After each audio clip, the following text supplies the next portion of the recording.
সমস্ত প্রজেক্টই maximum digitally হয়ে গেছে। ফিজিক্যাল অ্যালবাম, ফিজিক্যাল গানের কোনো কিছু এখন খুব একটা আর অতটা হয় না, একদম হয় না বলাটা ভুল, বাট কমে গেছে অনেকটা।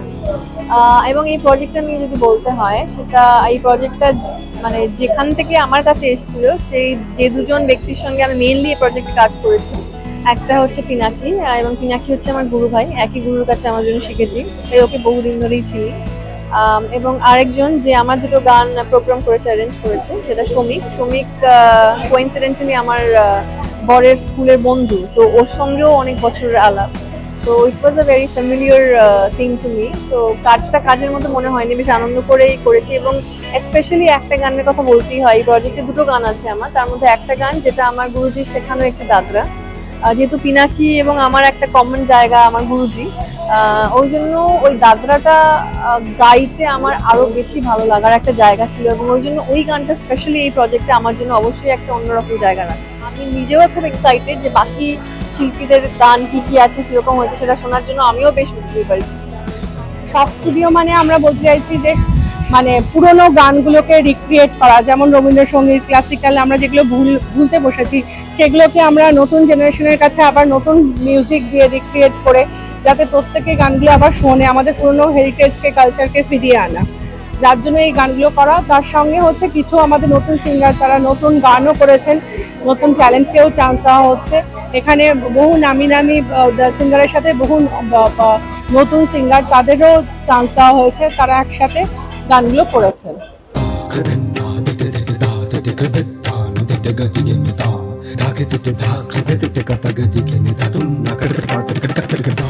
मोरे नैना लागे उनसे, मोरे नैना लागे उनसे, जिया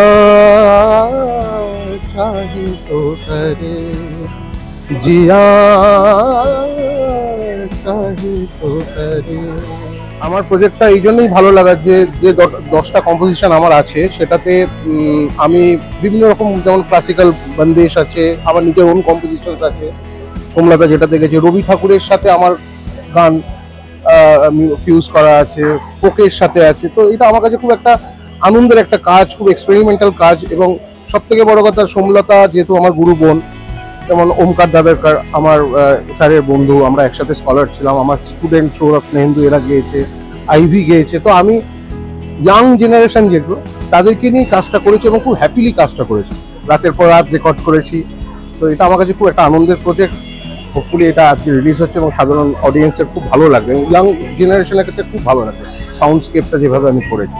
सावन बूंदिया राजा তোরে বিন লাগে না মোরা জিয়া।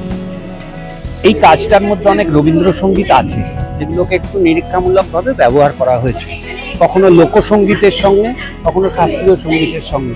তো আজকে শখ স্টুডিওর এই যে শুরু, সেটা রবীন্দ্রনাথের 22শে শ্রাবণে হচ্ছে, এটাও একটা কিন্তু সৌভাগ্যের ব্যাপার।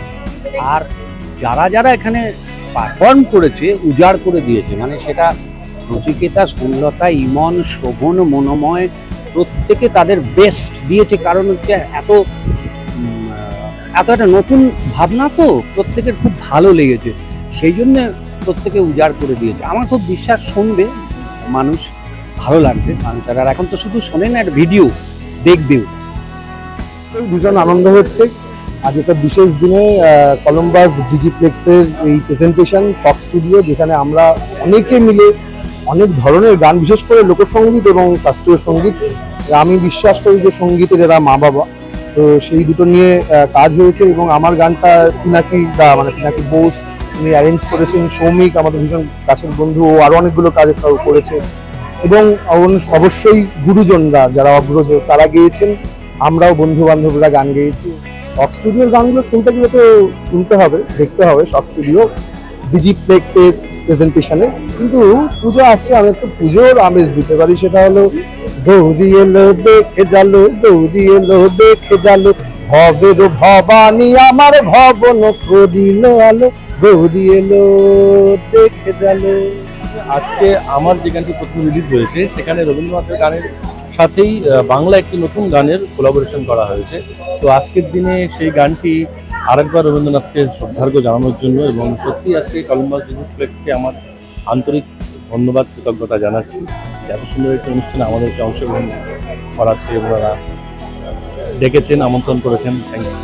একদম আমার গুরুজি শিল্পী পিনাকি ঘোষ, ওনার কম্পোজিশন, এবং আমি আরেকটি গান গিয়েছি, আরেকটি সত্যি গান, সেটা হচ্ছে আমি খুশির কালাম, গুরুজির কম্পোজিশন। আমি এবং স্নেহেন্দু আমরা দুজনে করেছি সেই গানকে। আশা করি সবাই শুনবে।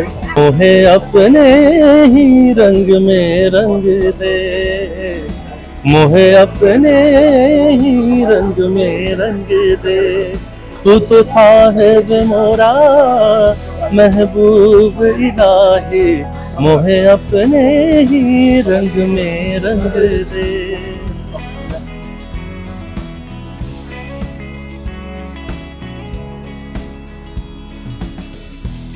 রবীন্দ্রনাথের গান যত গাইতে পারি তত মনে হয় একটা আশীর্বাদের মতো, এবং গাওয়া হলে মানে একটা রেয়াজ হয়, সেই রেয়াজটার জন্যই আর কি, সেটাই আর কি মেন আমাদের, মানে অ্যাটলিস্ট আমার মেন এক্সাইটমেন্ট।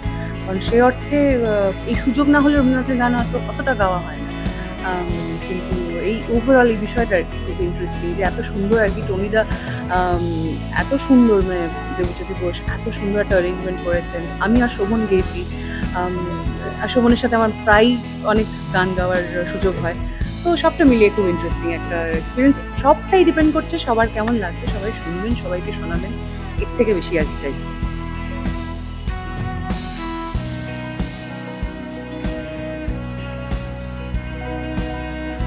শক স্টুডিও একটা নতুন প্রচেষ্টা করছে। আমার মতে যে এখন যেটা একটা একমাত্র বাংলা গানেই ছিল যেখানে ফিল্মের গানের পাশাপাশি নন ফিল্ম গান, অর্থাৎ যাকে আধুনিক গান বলতাম, সেই আধুনিক গান কিন্তু বাংলাতে ইকুয়ালি পপুলার ছিল। এবং সেই শুধু আধুনিক গান গেয়ে, মানে নন ফিল্ম গান গেয়ে কিন্তু আমরা কি সমস্ত অসাধারণ শিল্পীদের পেয়েছি, গীতিকারদের পেয়েছি, সুরকারদের পেয়েছি, যারা ফিল্মের গান করেছেন হয়তো, কিন্তু খুব কম, মানে বলার মতো সেরকম নয়। সেই জায়গাটা আমরা হারিয়ে ফেলেছি। সেখানে নতুন গান, সেটা প্রচারের জায়গাটাই এখন আর নেই, যার জন্য নতুন গান তৈরি হচ্ছে না। যদি একটা ভালো শক্তিশালী প্ল্যাটফর্ম হয়, এবং সেই প্ল্যাটফর্মে যদি সেই গানগুলো লোকের কাছে পৌঁছানো যায়, লোককে শোনানো ভীষণ প্রয়োজন। লোক শুধু বলে, আমি গত 20-25 বছরে কাউকে বলতে শুনলাম না যে আপনার গান শুনলাম, সবাই বলে আপনাকে দেখলাম। এই দেখার থেকে যখন শোনার জায়গাটা আসবে, গানটা কিন্তু শোনা, এই শোনার জায়গাটার জন্য যতখানিটা পরিশ্রম করা দরকার সেটা কিন্তু করতে হবে। কারণ এখন মিডিয়া এত রকমের হয়ে গেছে, সোশ্যাল মিডিয়া বিশেষ করে, হাজারে হাজারে লাখো লাখো, কোনটা দেখবে কোনটা দেখবে না নিয়ে লোকের কাছে একটা সাংঘাতিক মানে দোনামোনা থাকে। তো সেই জায়গা থেকে বেরিয়ে সেখানে যদি ঠিকঠাক মতো মার্কেটিংটা করা যায়, তাহলে নিশ্চয়ই গানগুলো প্রত্যেকে দেখলাম যতটুকু, বা আপনারাও দেখবেন যারা দেখতে চান, দেখবেন বা শুনবেন যারা, যে প্রত্যেকে খুব ভালো শিল্পী, নবীন প্রবীণ সব মিলিয়েই রয়েছে। আমাদের থেকে পরের প্রজন্মের ছেলে মেয়েরাও রয়েছে, সকলে আমার ছোট ভাই বোনের মতো, ওরাও সকলে অত্যন্ত ভালো শিল্পী। তাদের গানও শুনবেন, কারণ নবীন প্রজন্ম এগিয়ে আসলেই তবে কিন্তু একটা ধারা বজায় থাকে। কাজেই এটা যদি ভালো করে প্রচার করা যায়, আমার মনে নিশ্চয়ই এটা ভালো যায়।